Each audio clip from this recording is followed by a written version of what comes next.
महोदय, बात चाहे सीमा सुरक्षा की हो या देश की आंतरिक सुरक्षा की हो, हमारे सुरक्षा बल अपने कर्तव्यों का निर्वहन काफ़ी अच्छे तरीके से कर रहे हैं। परंतु कभी कभी हालात और परिस्थितियां इतनी खराब हो जाती है जब हमें राष्ट्र सुरक्षा में या आत्मरक्षा में कठोर कदम उठाने पड़ते हैं।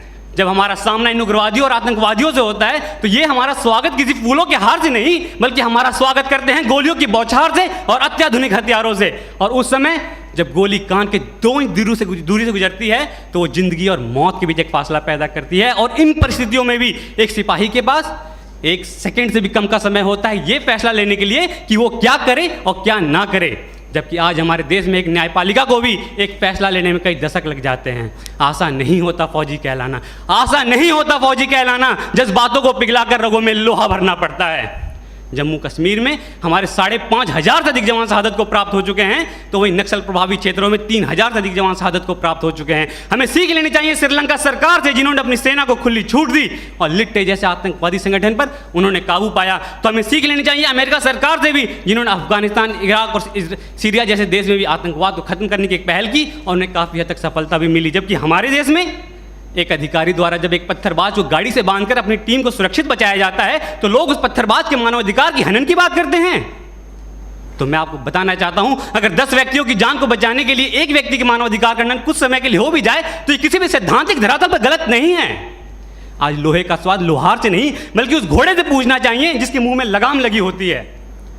1958 में हमारे देश में अस्फा जैसे कठोर कानून लाए गए और पूर्वोत्तर के राज्यों में जहां पर उग्रवाद अपनी चरम सीमा पर था उसे खत्म करने के लिए वहां लागू किया गया। और उसकी सफलता को देखते हुए 1990 में इसे जम्मू कश्मीर में भी लागू किया गया, जो आज भी आतंकवाद का कमर तोड़ने का काम कर रहा है और इसे हटाने के लिए अलगाववादी नेता अपना राग अलापे रहते हैं।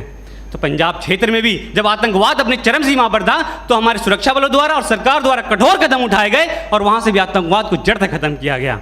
हमारे महान अर्थशास्त्री चाणक्य ने भी कहा है कि अगर राष्ट्र की सुरक्षा के लिए हमें साम दाम दंड भेद की नीति अपनानी पड़े तो उसे अपनानी चाहिए।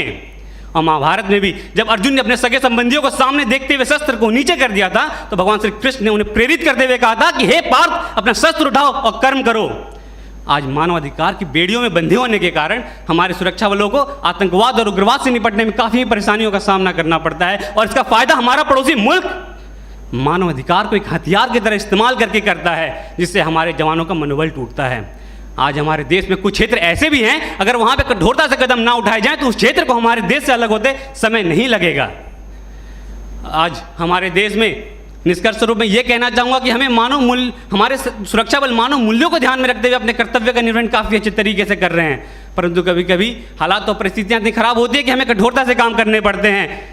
जबकि हमारे मानव मूल्यों को ध्यान में रखते हुए हमारे सुरक्षा बल हमारे देश में समय समय पर आने वाले प्राकृतिक आपदा के समय काफ़ी अच्छा काम करते हैं और सीमावर्ती इलाकों में भी सिविक एक्शन प्रोग्राम और बॉर्डर एरिया डेवलपमेंट जैसे प्रोग्राम चलाकर लोगों के मानव मूल्यों को बढ़ाते हैं।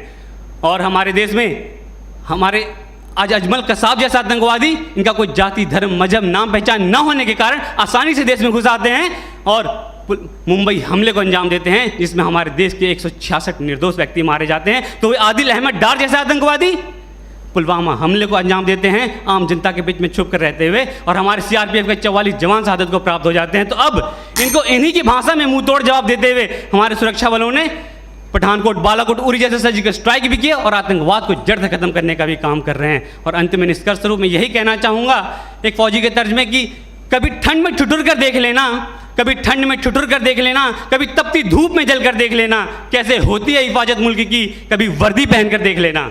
जय हिंद, जय भारत।